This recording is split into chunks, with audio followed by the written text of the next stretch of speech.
As I stand here today, I would first like to express my gratitude to God for getting me through these 4 years of college. There has been much prayer, and He has answered far beyond anything I could imagine. I'm so grateful to my family for their love, support, and prayers. My friends have been what's made this experience life-changing and the amazing experience that it's been. And my professors and mentors have encouraged and challenged me to become the scientist and scholar that I am today. Spelman has been the place where I've grown so much in the identity that God, and in my identity and God's purpose for my life. The freshman faith was much more timid and shy and would be terrified to be up here today. I want to be really honest with you all as I speak briefly today. Even now, this experience is scary. When I received the email about being valedictorian, I was shocked and afraid. I was afraid of the responsibility, afraid of the speeches, afraid of the expectations, and even for people to know. I kept this information to my family and a few friends for weeks. I was uncomfortable with the idea of being seen and known, and I wished that I could be in the background instead of in the spotlight. I viewed this position as a burden instead of a blessing. I wasn't dealing with the fear that I had in the right ways. I tried to ignore the reality of being valedictorian, hoping that it would go away. I was frustrated with God for giving me the thing that I didn't desire. I had the audacity to say, "Lord, why did you do this to me?" I felt that if I knew that this was the outcome of my work, I would have sabotaged it in some way. But I was clueless, so I was not given that option. This fear may seem very irrational to all of you, but it was very real to me. Overall, the way that I was dealing with this fear wasn't helping. It only increased the stress and the fear and the despair that I felt. That's what fear does. It changes our perspective, and it makes us view our blessings as burdens.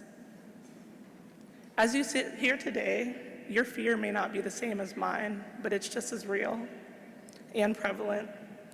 Some of you may be fearful of the unknown, a new job, a new city, a new school, and a new life away from the safety of Spelman College.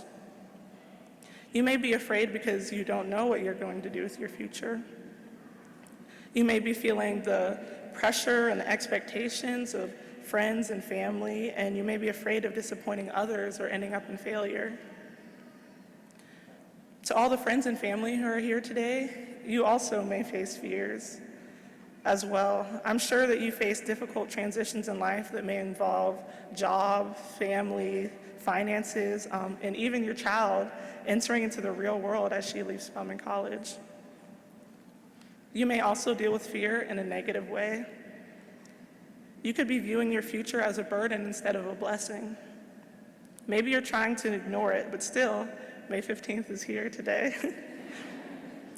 You may be frustrated with God as well, but with this mindset, the days can seem hard and long.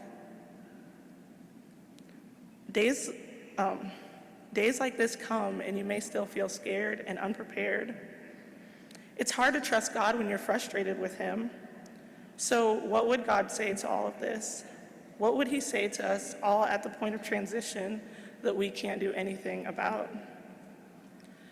Well, the first thing to know is that life is scary, but there's nothing to be afraid of.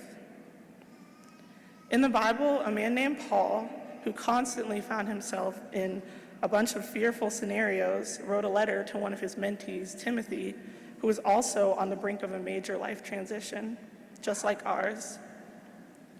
He says, "For God has not given us a spirit of fear, but of power and of love and of a sound mind."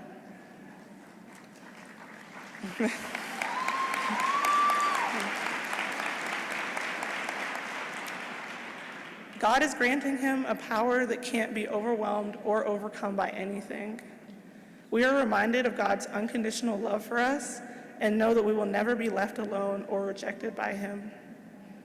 Lastly, the assurance of his presence with us gives us the self-control to persevere in a way that we are incapable of in our own humanity. Much like a child that's afraid of the dark when they're in the room by themselves, but can fall asleep when their parents are in the same darkness with them.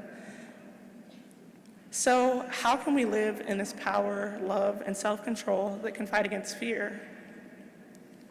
We must entrust our lives to God. He knows our purpose and our path. He is more responsible and wise with what we give him than we could ever be.